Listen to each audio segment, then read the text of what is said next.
Hi, guys. Welcome to a new podcast that I like to call Debbie Dollaz with the LoudPack because we got a lot to talk about, okay? So, I created this podcast because I just feel like it's time to talk, honestly. People are not seeing me for who I am, who I have become, and they're just not seeing me in general. And I'm tired of being in the dark. Like, people need to know who I am and what I came from, honestly. I've been through so much that it is time to just speak. Like, yes, people see me as they are now. People see me as I am now, but it's like they don't know why I am the way that I am. They don't see that it's just like, damn, you're a lot stronger than what I thought. Like, damn, you went through a lot more shit than what I thought you ever did. Thought everything was cool. I thought everything was chilling. It's like, nah, I've been going through a lot of shit. I've been going through hate. I've been going through anger, a lot of anger, toxic shit, still having to push through it all and act like nothing happened.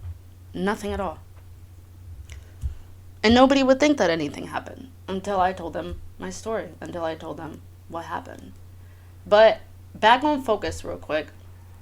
This podcast is about changing people's perspectives on life in general, on everything. Trying to create a better, more positive environment for people and to really empower them to be able to become the best version of themselves that they can be. Because I feel like that's what we all need. I feel like we all really need a big come up. And that's what we're going to get. So, because of everything that I have gone through, I feel like the most appropriate topic to talk about is toxicity. Isn't it just great to have toxic people in your life? No, it's not. It's fucking horrible, okay? Nobody wants that. Nobody wants a toxic older brother. Nobody wants a toxic best friend. Nobody wants a toxic little sister. Like, nobody wants any of that. But guess what? Deborah got all of that. Did she ask for it? No. So, the first one we're going to talk about a toxic older brother, okay? Himself has always just been a toxic person, okay? We're not going to go too deep into him. But we're going to go deep into the situation as to why we no longer talk. So about 2 years ago, I got raped. And it was the worst thing to ever happen to me. It really was. It really was. I was in bed for probably a good week, just dead. I didn't come out of my room. I didn't eat. I was literally just laying there like a dead corpse. The same corpse that the guy had raped because I was unconscious. Yeah, drugged. Crazy to think you had to drug me in order to sleep with me. But anyway, my older brother, this is what gets me the most about him because during that time that I was just dead, he came in. I remember it. Tried to get me to laugh. And it's just like seeing his face, I could always just laugh because one, he looked like a monkey. Like, that's so rude of me to say. But I don't give a fuck. And I couldn't even laugh. That's how much pain I was in from what had happened to me. That my older brother couldn't even make me laugh at all. At all. And so later on, I got into a little brawl with his now baby mom. Okay, his little girlfriend at the time. Him and her were having problems because I wasn't working for 4 months. I didn't have a job. My mom had left to go move with her boyfriend and left us there. So it was the 3 adults that was there. He wanted me to split everything right down the middle, half and half. First of all, You got me fucked up. You think I'm paying for your bitch. Because I'm not. There's 3 adults in here, okay? Your bitch don't got a job. You paid for your bitch. That ain't my bitch. She ain't sucking my titties. Fuck out of here. So I went to her the one day because she was the first one I seen or whatever, and I just wanted to talk to her on the porch, and I'm just like, hey, we need to talk. Like, you guys keep talking about me to my mom. Like, we're all grown at this point. Like, I don't understand why we can't communicate. She's all pushing me out the way. Deborah, I'm not doing this with you right now. Blah, blah, like, move. And I'm just like, no, like, we need to talk. Like, you're involved too because you're over here talking about me saying I need to do this, I need to do that. When one, I've always had my brother's back. Always, okay? So when you was down and out, I had you. Did I come at you for not having a job? No. I helped you with Christmas that year that you came out so that you could go get your kids shit. So that you wouldn't feel like a bad dad.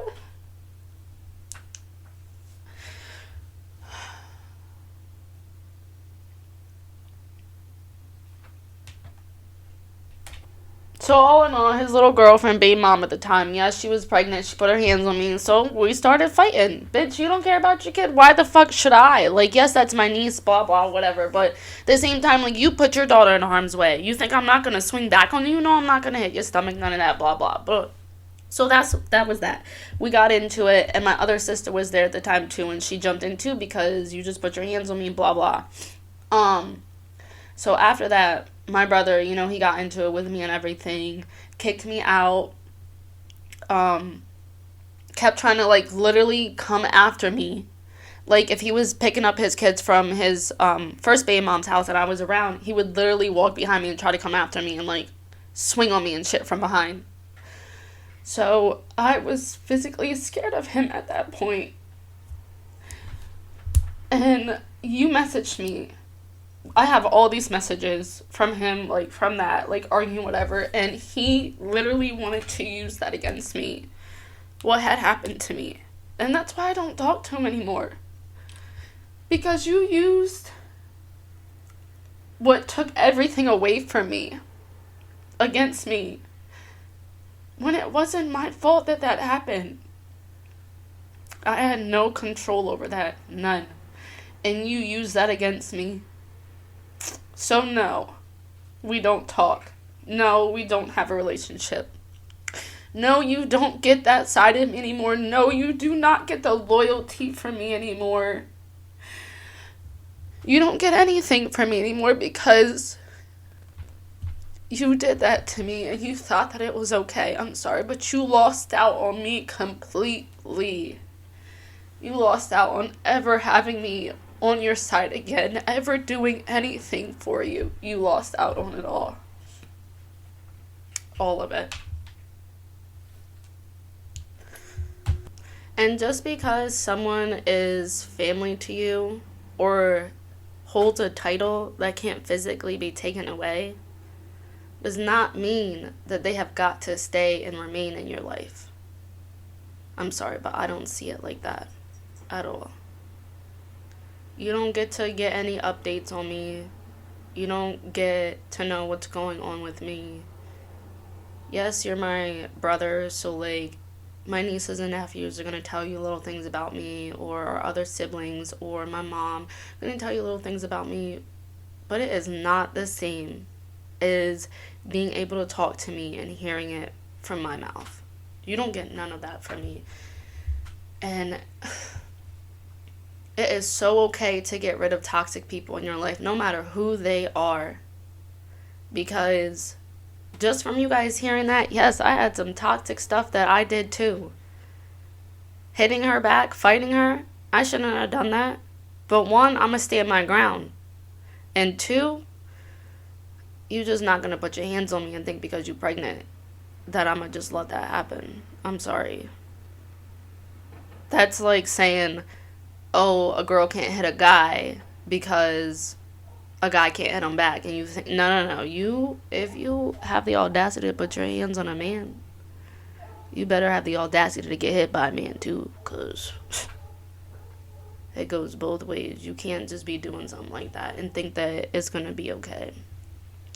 But you know what? I seen that it wasn't okay. I seen that caused me to have toxic behaviors. I wasn't staying in that environment. I'm sorry. It was the environment that had made me toxic, because I had stooped down to their level many of times. I have gotten into physical fights with my brother so many times after that. So I needed to leave the environment, and I did. It was not good for my health at all. One, with all the trauma that I was continuing to go through, not good for me. I didn't even want to be around you. Every time I seen you, I went through a traumatic episode. Like, if I was at my mom's and he showed up, I had to go upstairs because I couldn't contain myself. Because every time I looked at him, all I thought was,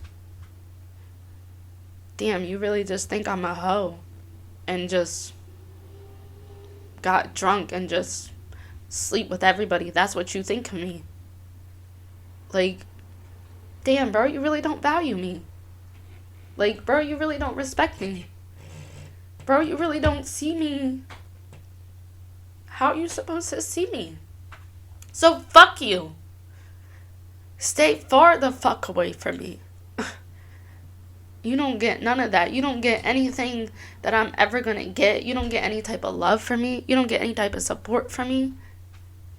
No proud sister moments. You can get that from your other sister. But you was never gonna get that from me. You fucked up, not me. Not me at all. And I have been so much better ever since, to be honest. Like, I tell my family not to let me know anything about him. He's gotten drunk before and, like, asked about me or asked for my number and shit before. And I'm like, y'all keep doing this to me and you're going to be in the same boat that he's in. And I really don't play. And they know that. They know that heavy. It just makes me really sad for all of my nieces that he has. You have 3 of my nieces.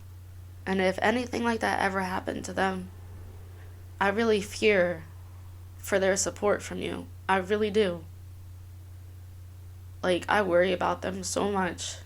But it's okay because I can now give them a life lesson that nobody else can. And I can get them to see that and understand that from a different perspective now. And for them to take this serious. And not just them. Everybody else that I come across too. I can give them, my testimony, my experience, my knowledge. And I'm happy for that. I always say, even though something like that, something that horrendous has happened to me, I still have a positive outlook on everything. Because it's just, there's always a positive outcome in everything that you do. Like, for instance, yes, I got raped, but I'm glad that it happened to me and not somebody who could not handle going through that and continuing their life. Because now I can be an advocate for survivors. And if that means helping one other girl, then I've helped one other girl. Or one other man, one other person. I've helped somebody.